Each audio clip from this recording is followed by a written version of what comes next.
A weathered cast iron tool the size of your palm has survived centuries, but almost no one knows what it actually does. With its stubby pistol grip, serrated wheel, and thumb-worn wooden handle, this object unlocks a forgotten world that vanished when machines took over. The wheel spins freely. Along one side there are markings, faint now, pressed into the metal long ago. It is heavier than it looks. It is precise in a way that feels intentional, almost surgical. And yet there is nothing surgical about where it would have lived, on a kitchen table, or in an apron pocket, or tucked into a basket alongside spools of thread and folded cloth. Take a good look. Do you know what this was for? Most people have no idea, and we are just getting started. That little iron wheel, it turns out, is a tracing wheel, sometimes called a pattern wheel or a dressmaker's tracing wheel, and it was one of the most essential tools in the Edwardian sewing room. Women who made their families' clothing would lay a paper pattern over fabric, then run this serrated wheel along the pattern's edge, leaving a dotted line of tiny perforations pressed into the cloth beneath. No chalk marks, no pins sliding, just a clean, precise ghost of a line that guided every cut and every seam. The clever part was the interchangeable wheel heads that some manufacturers offered, one for cotton, one for silk, one for wool, each with a different tooth spacing. The sewing machine replaced so much of the slow handwork, and paper patterns gave way to pre-cut kits, and eventually the tracing wheels simply faded from the standard sewing basket. A few collectors still find them in the bottoms of old tins, still spinning freely after 100 years. But the sewing room was only one corner of the Edwardian house, and the house was only one corner of the world that made America hum. Step outside. Step into the workshop behind the farmhouse, where the air smells of sawdust and linseed oil, and meet the next tool waiting to be remembered. The spoke pointer. A deceptively simple-looking device, essentially a hollow steel cylinder mounted in a small wooden block with a blade inside set at an angle like a giant pencil sharpener. And that is almost exactly what it was. A wheelwright would take a rough-cut wooden spoke, still square from the saw, and push it rotating through the spoke pointer's throat. The angled blade shaved it down to a perfect taper in seconds, smooth, round, consistent. Every spoke on a wagon had to be precisely the same diameter at each end to fit the hub mortise and the felloe. A badly fitted spoke was a broken wheel, and a broken wheel on a rutted American road could mean a broken axle, a lost load, or worse. The spoke pointer was the wheelwright's quiet insurance policy. When automobile wheels made wooden wagon wheels obsolete almost overnight between about 1910 and 1920, the spoke pointer went with them. Into barns, into antique shops, into the hands of people who mostly had no idea what they were looking at. And speaking of things that look like one thing but are entirely another, let's talk about the button hook. Now, you may have heard of button hooks, but the range and ingenuity of American button hook designs in the late 19th and early 20th century is something else entirely. Glove button hooks, boot button hooks, combination button hooks with folding handles, sterling silver ones for parlors, plain steel ones for mudrooms. The long boot button hook had a hooked wire tip that slipped through the buttonhole, caught the small hard button on the opposite side, and pulled it back through with a firm tug of the wrist. Women and children wore high-button boots as everyday footwear for decades.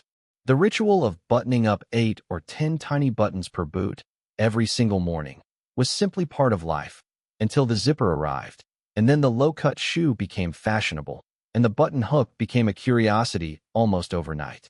Today, a good sterling example from a known maker can stop collectors cold at an estate sale. Here is something to think about while we keep going.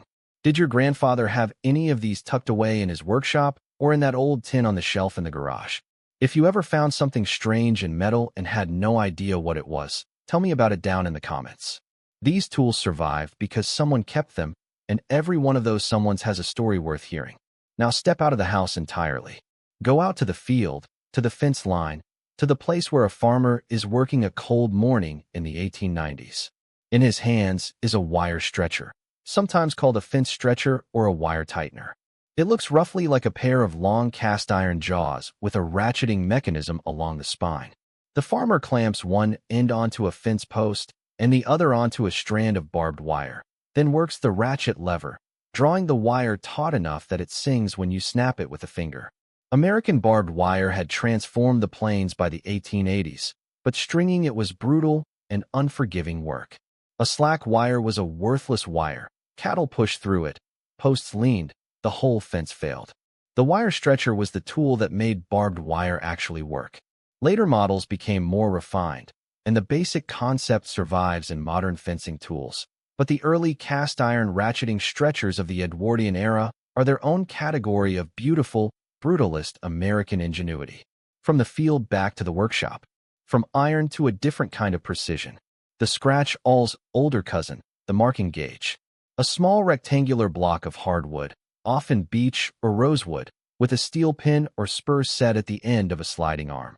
A cabinet maker would set the arm to his desired measurement, lock it with a small brass thumbscrew, and drag the pin along the grain of a board, leaving a fine, incised line parallel to the edge.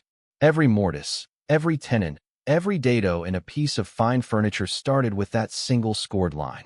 The marking gauge is not entirely gone. Fine woodworkers still use them, but the specific antique American examples, with their hand-stamped maker's marks and rosewood arms worn to a honey color, are something apart from what you find at a hardware store today.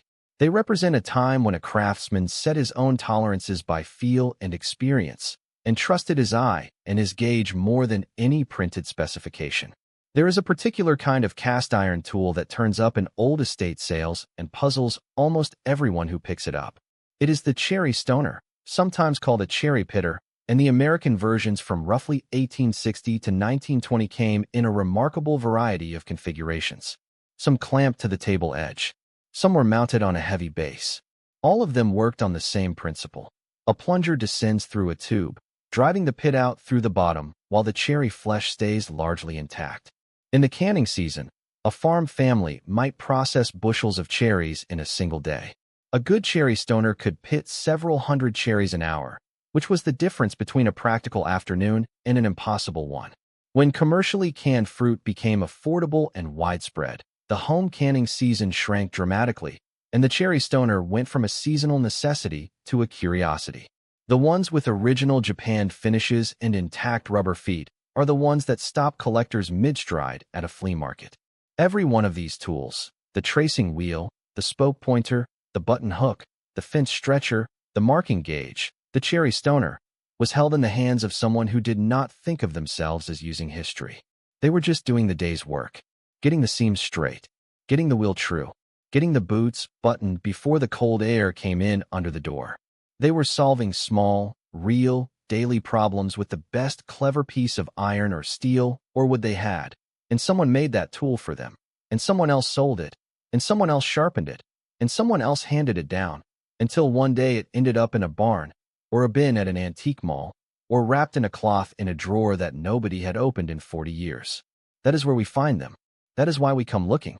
Because inside every forgotten tool is a life that was lived around it, a trade that was mastered with it, a piece of America that built itself one careful motion at a time.